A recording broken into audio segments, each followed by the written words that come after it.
High travel lovers, আসসালামু আলাইকুম। রনি জামালপুরি ব্লকে সবাইকে স্বাগত জানাচ্ছি।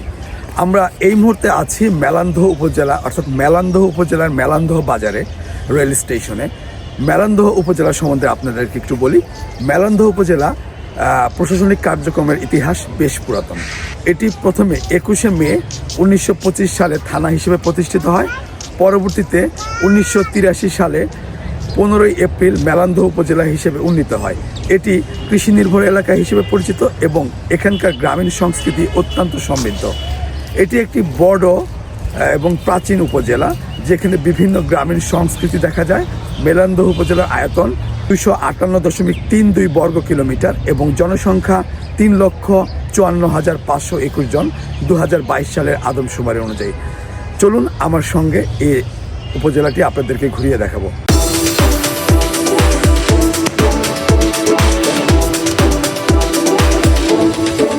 দেখতে পাচ্ছেন মেলান্দহ বাজার রেল স্টেশনের বাইরের সাইড।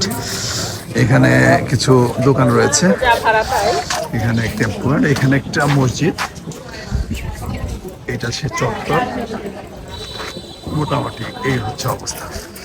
আর এটা বাজার ঢোকার রাস্তাটা ঠিক এরকম, একটা খুঁটির কারণে তোরা সুন্দর লাগছে না। রেল স্টেশনটা দেখছেন, এখানে পার্সেল অফিস, সিগন্যাল অফিস, আন্তর্জাতিক ট্রেনের টিকিট কাউন্টার, ভাড়া চার্ট রয়েছে। এই হচ্ছে আপনাদেরকে রেল স্টেশনটা দেখাচ্ছি। দেখতে পাচ্ছেন রেল স্টেশন। মানে এটা মূলত ডিপেন্ড করে গাড়ি চলাচলের সঙ্গে।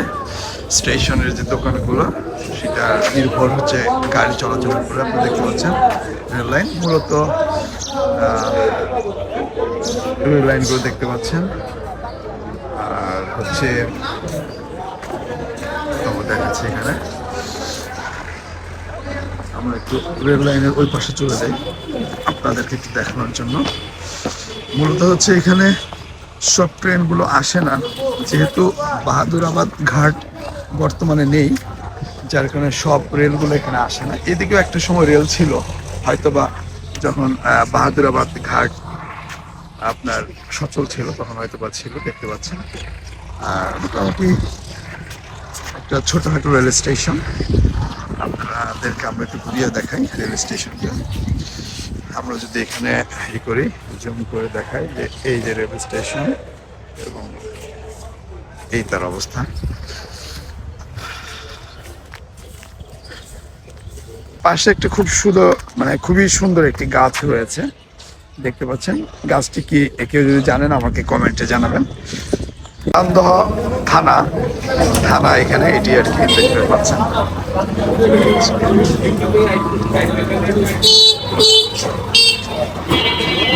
মশিউর ভাই যে আমাদেরকে হেল্প করছে কাজগুলা করার জন্য, বাংলো ব্যবস্থা করা, এই এলাকায় হেল্প করছে। মশিউর ভাই আগে বিকেএসপির খেলোয়াড় ছিলেন ক্রিকেটের, তো উনি মেলান্দহে থাকেন এবং খেলা নিয়ে কাজ করেন, ক্রীড়া নিয়ে কাজ করেন।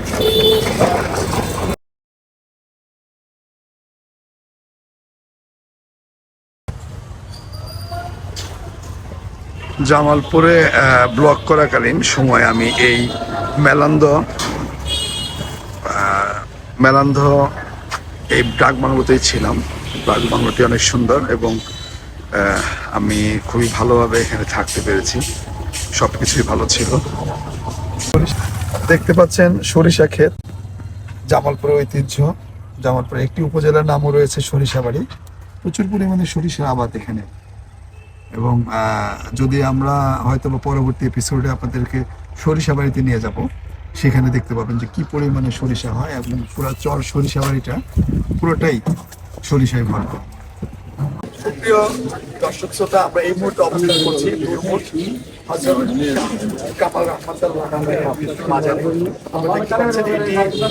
মেলান্দহ উপজেলায় অবস্থিত জামালপুরের অন্তর্গত একটি দর্শনীয় স্থানও বটে। এখানে হযরত শাহ কামাল রহমাতুল্লাহের মাজার রয়েছে। আমরা এই মাজারটি আপনাদেরকে ঘুরিয়ে ঘুরিয়ে দেখাবো। চলুন আমার সঙ্গে মাজারে। এটি মাজারের অন্যতম প্রধান ফটক। এখান থেকে আমরা একটু মাজারের ইতিহাস সম্বন্ধে বলবো যে এই মাজারটি হচ্ছে হযরত শাহ কামাল রহমাতুল্লাহ ছিলেন একজন প্রখ্যাত সুফি সাধক ও ইসলাম প্রচারক। ধারণা করা হয় তিনি 1300 থেকে 1400 শতাব্দীতে সুলতানি আমলে বাংলায় আগমন করেন। ইসলাম প্রচারের উদ্দেশ্যে তিনি জামালপুর অঞ্চলে বসতি স্থাপন করেন। এই এলাকা তখন ছিল গভীর জঙ্গল ও নদী বেষ্টিত, যেখানে ইসলাম প্রচার করা সহজ ছিল না। আমরা আপনাদেরকে একটু ঘুরিয়ে ঘুরিয়ে দেখাবো। আপনারা দেখতে পাচ্ছেন যে এই যে মাজারের গেট, এখান দিয়ে আপনারা যেতে পারবেন।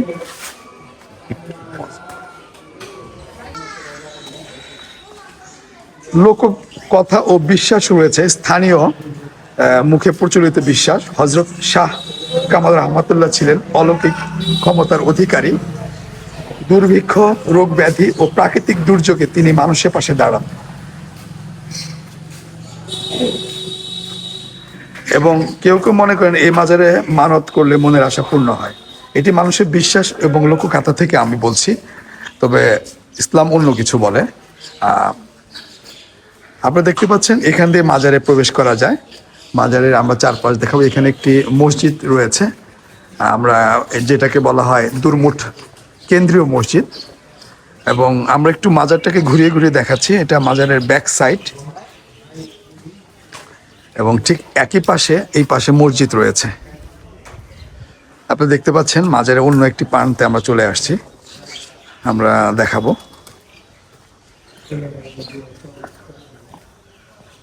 মাজারে এখান দিয়েও প্রবেশ করা যায়, অর্থাৎ দুই পাশেই রাস্তা রয়েছে।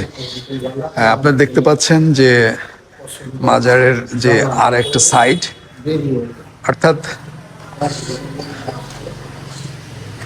অন্যান্য মাজারের মতো এখানে অতটা যে জৌলুস ওরকম না থাকলেও, তবে মাজারের যে মূল ভাব সেটি ঠিক রয়েছে। মাজারে এরকমই হওয়া উচিত।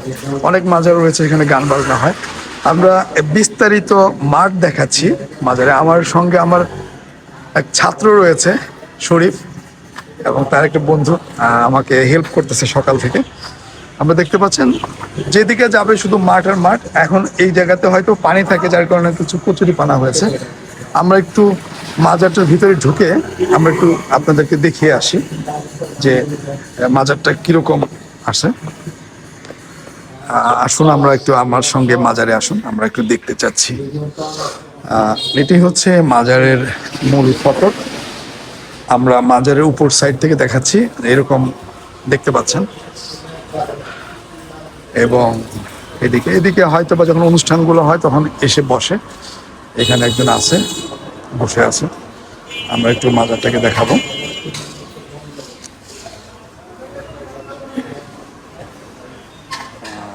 এটি ভিতরে যাওয়া যাবে না?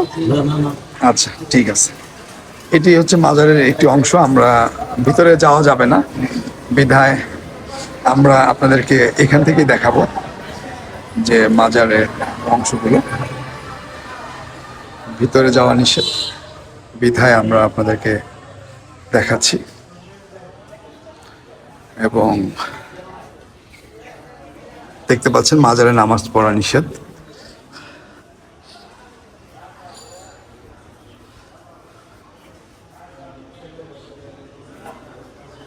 এই হচ্ছে মাজারের অবস্থান। আমরা এখান দিয়ে আপনারা নামতে পারবেন গিয়ে, অর্থাৎ এখান দিয়ে রাস্তা দিয়ে বের হওয়া যায়, একদিক দিয়ে ঢোকে একদিক দিয়ে বের হয়, সেরকম একটি ব্যবস্থায় আমার কাছে মনে হচ্ছে। আমার মাজারে আসার অভিজ্ঞতা তেমন নাই, আপনাদের ভিডিও করার জন্য আসছি, হয়তো দু একটা মাজার গিয়েছি, কিন্তু আমি এখানে নিয়ম কানুনগুলো ওইভাবে জানি না। তো এই হচ্ছে দুরমুঠ মাজার। আপনাদেরকে যতটুকু দেখানোর চেষ্টা করলাম। এটি হচ্ছে দুরমুঠ মাজার। তো আমরা দেখাবো যে হযরত শাহ কামাল ইয়ামানী রহমাতুল্লাহ ও তার সহধর্মিনীর মাজার এখানে রয়েছে। আমরা একটু আপনাদেরকে একটু লেখাটা দেখাই।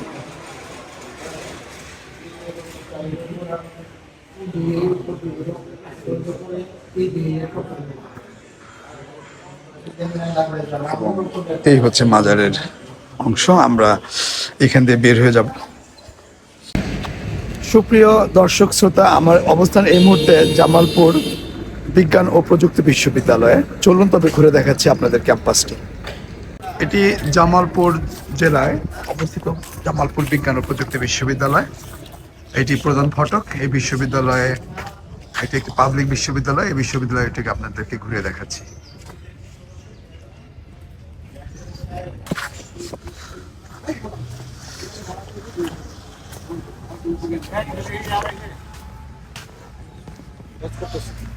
বিশ্ববিদ্যালয়ের গেট দিয়ে আমরা ঢুকে গেলাম ভিতরে।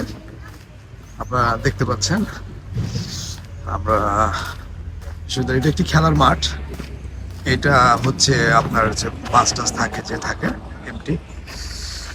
এটা খেলার মাঠ দেখতে পাচ্ছেন, একটি খেলার মাঠ রয়েছে। আর ভিতরে আমরা একটু দেখাবো যে মেডিকেল সেন্টার রয়েছে। ঢুকতেই আপনাকে ডান পাশে পাওয়া যাবে মেডিকেল সেন্টার। এখান থেকে শিক্ষার্থীদের স্বাস্থ্যসেবা দেওয়া হয়। এটি বিশ্ববিদ্যালয়ের ছাত্রী হোস্টেল দেখতে পাচ্ছেন। মোটামুটি ভালো নিরাপত্তা দিয়ে রেখেছেন, চারপাশে দেয়াল ঘেরা, খুবই সুন্দর। এটি হচ্ছে ছাত্রী হোস্টেল। একটি পুকুর রয়েছে, আমরা পুকুরটিকে দেখব। দেখতে পাচ্ছেন একটি পুকুর রয়েছে। পুকুর, এই মুহূর্তে স্টুডেন্টদের অবস্থান নাই ক্যাম্পাসে, যার কারণে ক্যাম্পাস নীরব। এবং যেটা হয় একটা বিশ্ববিদ্যালয় যখন বন্ধ থাকে, বিশ্ববিদ্যালয়ে প্রাণ থাকে না। যেহেতু এটা ক্যাম্পাস বন্ধ, সেহেতু একটু নীরব। আমরা আপনাদেরকে ধীরে ধীরে বিশ্ববিদ্যালয়ের সেই শহীদ মিনারের দিকে নিয়ে যাচ্ছি। আপনাদেরকে দেখতে পাবেন আমাদের স্বাধীনতার সেই যে মোরাল স্মৃতিসৌধটার একটা আদলে এখানে তৈরি করা হয়েছে। খুবই নান্দনিক এবং এটি খুবই সুন্দর। দেখতে পাবেন, চারপাশ দিয়ে আমরা ঘুরিয়ে দেখাবো। এটি খুবই আমার কাছে ভালো লেগেছে যে জামালপুর বিশ্ববিদ্যালয়ে, বিজ্ঞান ও প্রযুক্তি বিশ্ববিদ্যালয় খুবই অসম্ভব সুন্দর একটি কাজ করেছে। এটি যে ঢাকা সাভারের স্মৃতিসৌধের আদলে একটি তারা তৈরি করেছে, একটি মডেল তৈরি করেছে, যেটি অসম্ভব সুন্দর আমার কাছে। এটি স্মৃতিসৌধ অর্থাৎ শহীদ মিনার। এটি একটি শহীদ মিনার, জামালপুর বিজ্ঞান ও প্রযুক্তি বিশ্ববিদ্যালয়ের শহীদ মিনার। এখানে একটা জিনিস ভালো লেগেছে যে দুটি জিনিস একসঙ্গে রেখেছে। আমাদের ভাষা আন্দোলনের স্বীকৃতির সেই শহীদ মিনার, পাশেই রয়েছে তারই ফলাফল অর্থাৎ বাংলাদেশের মুক্তিযুদ্ধের স্মৃতিসৌধ। দুটি মানে সুতায় গাঁথা। এবং দেখেন, দুটি একই ফ্রেমে আপনাদেরকে নিয়ে দেখাচ্ছি। অসম্ভব সুন্দর। এই জিনিসটা আমার খুবই ভালো লেগেছে। এই বিশ্ববিদ্যালয়ের সবচেয়ে বেশি ভালো লেগেছে আমার এই দুটি। আপনারা যদি কেউ আগ্রহী থাকেন, জামালপুর বিজ্ঞান ও প্রযুক্তি বিশ্ববিদ্যালয়ে আসলে এটি দেখতে পাবেন। আপনারা দেখতে পাচ্ছেন মালঞ্চ মসজিদ। আমরা মালঞ্চ মসজিদের দিকে যাচ্ছি। জামালপুরের আরো একটি আকর্ষণীয় দর্শনীয় স্থান হচ্ছে মালঞ্চ মসজিদ। আপনারা দেখতে পাচ্ছেন যে আমরা দাঁড়িয়ে আছি এই মুহূর্তে মালঞ্চ মসজিদের সামনে। এখানে একটি মাজার রয়েছে, দেখতে পাচ্ছেন। হাফেজ মাওলানা মোহাম্মদ জমির উদ্দিন খান চিশতি এবং পীরে কামেল এরশাদি চিশতি নিজামী মাজার রয়েছে। এটি একটি মসজিদ। আমরা দেখতে পাচ্ছি মসজিদ এলাকায় লোকজনের সমাগম রয়েছে। দেখতে পাচ্ছেন মসজিদের এটি মসজিদ। মসজিদ থেকে বের হচ্ছে মুসল্লি। মসজিদের পাশে একটি পুকুর রয়েছে, আমরা পুকুরটিকে দেখাবো। এটি হচ্ছে মসজিদের পুকুর।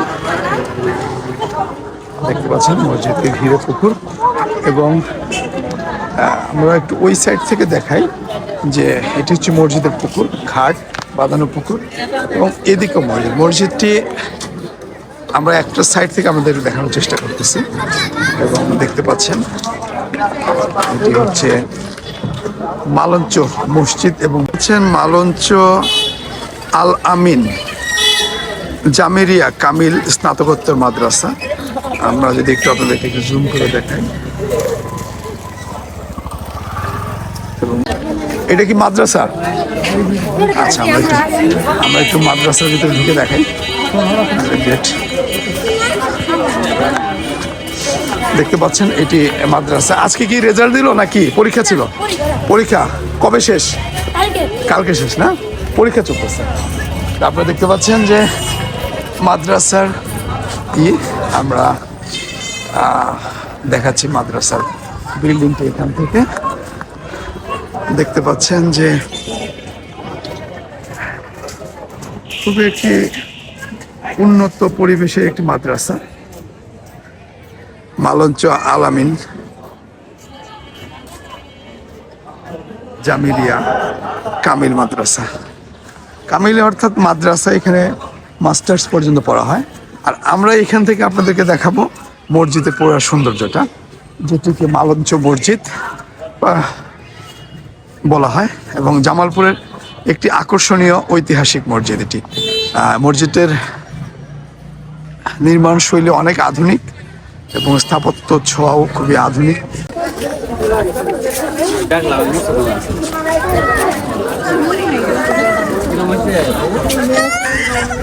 আমরা এই মুহূর্তে আছি তিবিলিসির ডায়মন্ড ব্রিজের ঠিক। আপনারা দেখতে পাচ্ছেন যে মেরিনা বেকে ঘিরে প্রচুর মানুষের সমাগমে 450 কিলোমিটার যাব রেলে।